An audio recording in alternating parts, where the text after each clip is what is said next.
Vous savez, quand je vois ce genre de banc, je me dis, est-ce que je suis autorisée à m'asseoir ou pas? Hola todos, j'espère que vous allez bien. On se retrouve aujourd'hui pour une nouvelle vidéo, enfin une nouvelle journée plutôt. Aujourd'hui, je vais vous laisser un peu de suspense. Bon, dans quelques secondes, vous saurez. En fait, vous le savez déjà. Bon, on va au jardin botanique. C'était pas prévu, c'était dans ma liste, mais bon, j'avais pas vraiment planifié quand est-ce que j'allais y aller. Donc là, on va prendre le bus, qui est vraiment un bus de qualité, quoi. Là, on va bien rouler, hein. 1 hour later. On est très bien arrivé au jardin botanique. Ça m'a pris à peu près 45 minutes de Puerto Vallarta. Et j'étais choquée parce que j'étais la seule à descendre du bus. Je pense que la plupart, c'était des locaux qui allaient dans leur village. Waouh! Et regardez le drapeau, il est énorme!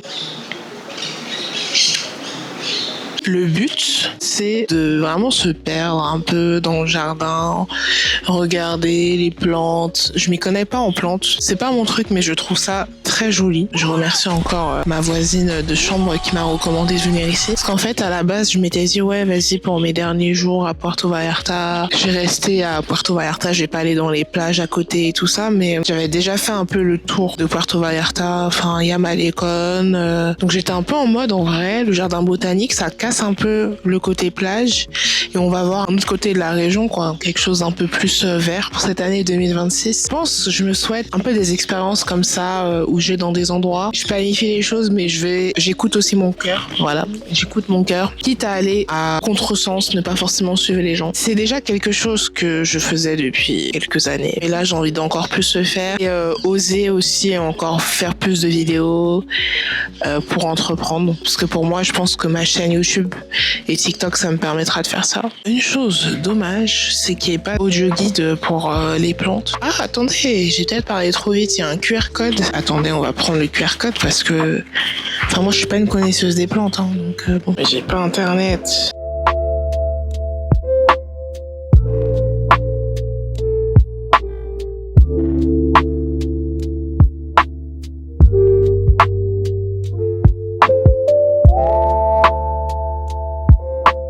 Il y a une super belle plante. Je sais, en fait, j'ai l'impression que toutes les plantes s'appellent orchidées, donc je sais pas. Attendez, regardez. This one, trop joli. C'est vraiment une carte postale.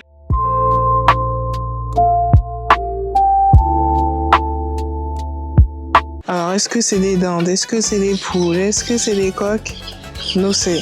Alors, est-ce que c'est des paons? Vraiment, là, le cours de SVT, là, j'ai oublié. Hein. Faune et flore, là, c'est plus dans ma mémoire. Hein. J'ai vraiment des plans à la Louche. D'ailleurs, Luche, c'est mon youtubeur de l'année. C'est le youtubeur que j'ai le plus regardé cette année. Je sais pas si un jour il tombe sur la vidéo. Sache que j'ai beaucoup aimé tes vidéos parce que je les ai toutes regardées. Bon, il y en a pas eu beaucoup, hein, mais je les ai regardées en tout cas. Ça, c'est un petit pic gratuit, oui, avec amour. Je voulais parler d'un truc. Je suis désolée, hein, c'est pas pour me la péter, mais c'est juste parce que en fait il fait chaud et je dois vraiment protéger mes yeux du soleil avant de venir ici. Enfin, pour venir au jardin botanique, vous prenez un bus ou vous prenez le taxi, hein, si vous avez les moyens et tout ça. Donc j'arrive à l'accueil pour payer mon ticket, c'est 300 pesos, donc ça fait environ 15 € et j'utilise ma carte vacances. Sauf que dans ma carte vacances, je pense qu'il me reste 5 €. Je pars demain. En soi, ce trajet, enfin cette expédition n'était pas vraiment prévue. Comme 2 autres achats que j'ai fait, c'était pas prévu. Donc en soi, bon, c'est pas très grave. J'ai utilisé mon autre épargne de vacances. Donc ça fait que quand j'utilise ma première carte, ça passe pas. Et en gros, quand ça passe pas, ils mettent vraiment fonds insuffisants. Genre, il y a vraiment la raison. Du coup, le gars, il me dit, ouais, vous avez pas assez d'argent. Si c'était la marque d'avant, j'aurais grave été gênée. J'aurais dit, putain, la honte et tout. Mais en vrai, c'est un bon indicateur parce que je sais que là, j'ai plus d'argent dans mon épargne de vacances. Donc, ce soir, on se reprend un repas. Enfin, j'ai pas à faire d'excès, vous voyez. Et j'utilise mon autre carte parce que je sais que j'ai une autre carte, en gros, d'épargne restante que je peux utiliser. Fonds libres. Donc, j'ai utilisé cette carte et c'est passé. Tout ça pour dire que faut pas forcément être mal à l'aise quand vous avez pas d'argent dans une carte. C'est plutôt un signe qui vous dit, ok, là, faut que tu fasses attention. Là, l'argent qui te reste, tu utilises intelligemment. Pour moi, venir ici, c'est quelque chose d'intelligent. Je sais pas si on peut vraiment dire intelligent, mais ça m'apporte quelque chose, ça m'apporte du calme. Surtout la veille de 2026, me retrouver seule dans un endroit où il y a pas beaucoup de monde. Tu vois, t'es là, t'es tranquille, tu réfléchis sur ta vie. Donc c'est pour ça que là, ça me donne même de l'inspiration pour parler avec vous des finances, un sujet que j'ai pas forcément abordé. Je pense que les poules ou dindons sont vraiment intéressés par les caméras. Maintenant, le plan Revolut. Comment ça marche? J'utilise des pochettes et des pockets sur Revolut pour différentes choses, notamment pour mes vacances. Donc avant de partir, je me fais un budget. Pour ce voyage à Puerto Vallarta d'une semaine, mon budget c'était 500 €. Tout compris, logement, billets d'avion. Il faut sachez que billets d'avion, aller-retour plus le transport, ça m'a pris la moitié. Ça m'a pris 250 € au total. Donc il me restait 250 € pour manger, faire les activités. Je dirais que là je suis à 300, donc j'ai un peu dépassé. Il y a plusieurs choses. Sachant que dans mon épargne, dans ma pochette vacances, je n'inclus pas les restaurants. J'avais un budget vraiment à part pour restaurants parce que je me dis, si je mets tout dans épargne vacances, c'est trop en vrac et je pourrais pas vraiment suivre mes dépenses.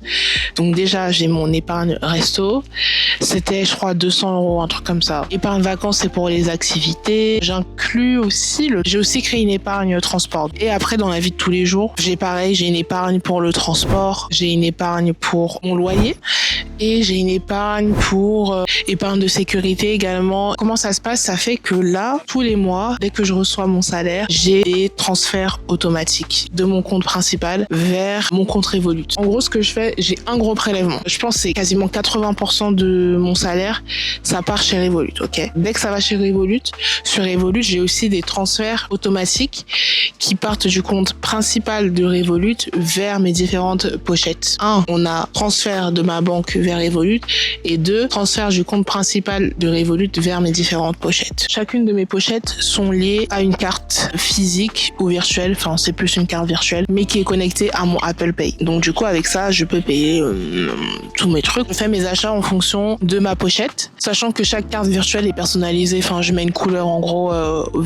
violet c'est restaurant, gris c'est les courses. C'est ma sœur, dédicace à elle, qui a fait ça avec aussi un fichier Excel où on rentre un peu nos dépenses. Enfin il y a un budget et nos dépenses du mois. Le fichier Excel, j'utilise pas vraiment tous les jours ou toutes les semaines. C'est plus à la fin du mois pour voir à peu près comment j'ai dépensé. Et ce qui est bien avec Revolut, c'est que à chaque paiement, je vois combien il me reste dans ma pochette. J'ai même pas besoin d'aller sur l'application, je fais mon paiement. Ça me permet de bien gérer mon argent et je me rends compte que ouais, finalement, je me souviens quand j'habitais en Belgique, donc il y a quelques mois, j'étais là en mode ouais, vraiment, on n'est pas assez payé. Enfin, vraiment, je galérais de fou. Après, je sais qu'au Mexique, la vie est moins chère, mais quand même, si je te contrôle pas, on peut arriver au même prix que en Europe. Ça demande du travail au début pour créer les pochettes, créer les prélèvements automatiques, mais après tout tourne tout seul.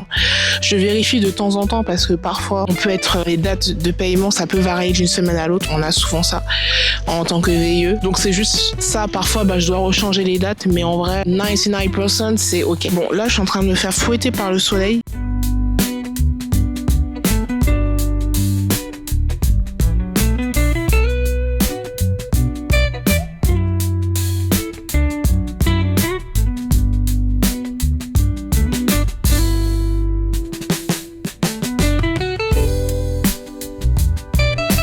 Ça, c'est pour ma sœur. Tu vois, ici, ils ont dit, la rivière, elle est en bas. La rivière est vraiment en bas. Alors, pourquoi je dis ça? Parce que quand on était à Bali, on a fait beaucoup de cascades. C'est pour ça que je suis un peu fatiguée des cascades. Et en gros, ma sœur me disait, oui, non, mais les cascades, c'est pas très loin, 30 minutes et tout, c'est rien.